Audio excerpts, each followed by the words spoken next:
6. Trey Park. You know how it is. That last summer before everything changes.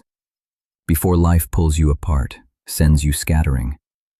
That's where these three boys were, right on the edge of it. Edwin, Brian, and Luke. Best friends, the kind who'd truly die for each other.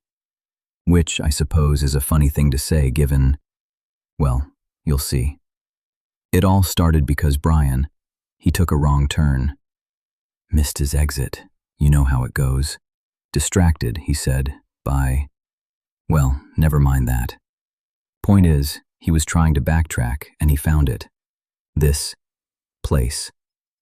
How is there an abandoned theme park right outside of town and nobody knew about it? Edwin asked. He was always the careful one, Edwin. The type who thought 10 steps ahead. Brian just shrugged, hands in his pockets. Not a clue, bruh. I never go down this road, but there it was. Luke, the quiet one, always digging, had already done his homework. No details, please, he'd said to Brian about the wrong turn. I looked it up. There's an article. Said it was a planned expansion for something called 6 Trace Theme Parks, but it fell through. 6 Trace? Edwin piped up. Like 6 Flags? Brian just shook his head again. Got nothing. So they're there, the three of them, at the edge of this parking lot. It's huge, empty. Not dirty, not overgrown, just empty. Like the world had paused right here. And you could feel that late summer sun, hot on the back of your neck. The kind of heat that makes you feel a little hazy, a little brave. Edwin, he was worried. Juilliard, you see. He was going to Juilliard on a scholarship for classical piano. Top of his age group. The kind of future you don't mess with. Trespassing, man. It could jeopardize everything. Brian just waved him off, a nervous laugh catching in his throat. Relax, dude. It's not like it's Harvard or something. Who's gonna know?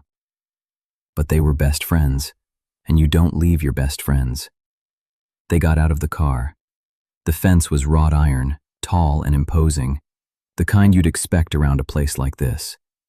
They started to climb it, boost each other up, hands scraping the cool metal.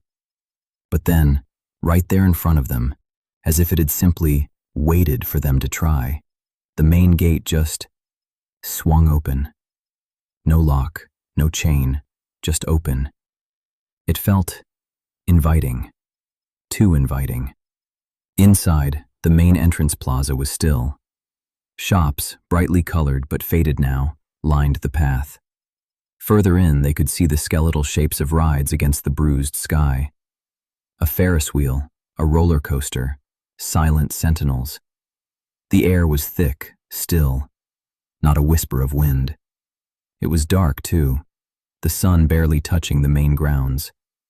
But then, Edwin saw it, a small lit sign, flickering faintly in the gloom. It pointed. Generator room. Come on, Brian said, already moving. If we can get the power on. Ferris wheel, man. Edwin didn't like it. Not one bit. His gut was twisting.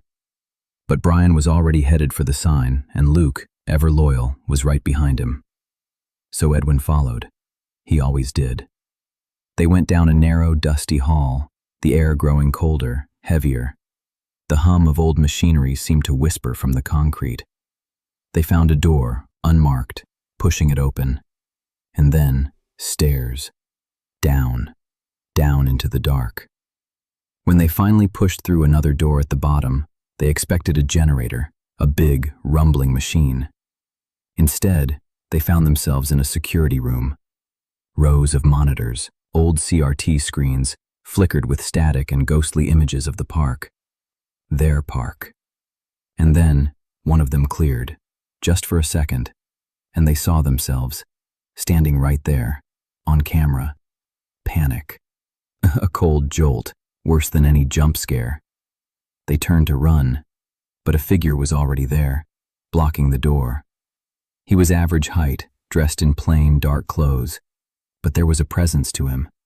Something in the way he stood, something not quite human in the stillness. His face was obscured in the dim light, a shadow. "Sorry, boys," he said. His voice was low, smooth, like river stones. "We've got you. Trespassing." They started to babble, apologies, promises to leave, hands raised. The man tilted his head. "Oh, I know who you are. All of you." He took a step forward, and they instinctively stepped back. "In fact, I've been looking for one of you." He pulled something from his pocket, a digital tablet. The screen glowed, showing a long, complex document. "I've got a band, and we're looking for a very talented individual to join us." He held it out, a long, lean finger tapping the screen. "If the player signs this contract, your friends are free to go." Edwin's voice, usually so steady, broke. What happens to the person who signs?" The man smiled then, and that's when you saw it. It didn't reach his eyes, not even close. "They're going on tour, son." Edwin started to shake. I can't lose my scholarship. Juilliard, I can't."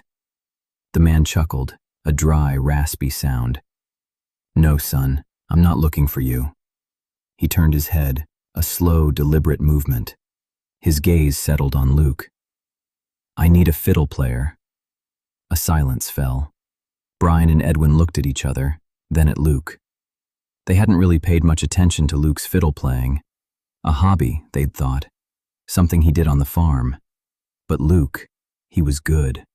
Uncannily good. "Luke," Edwin began, his voice still shaky, but a new note entering it now. "Luke, you have to. For us." Luke looked from his best friends to the man in the shadows. He knew what they were asking. He took the tablet. His finger hovered. He signed.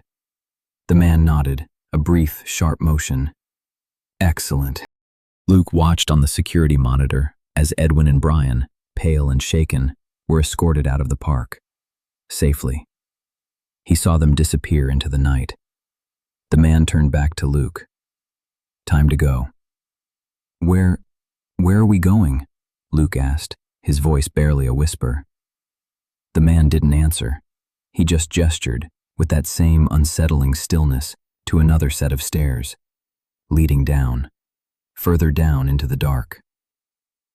The next morning the heat returned with a vengeance, the kind that made the air shimmer above the asphalt.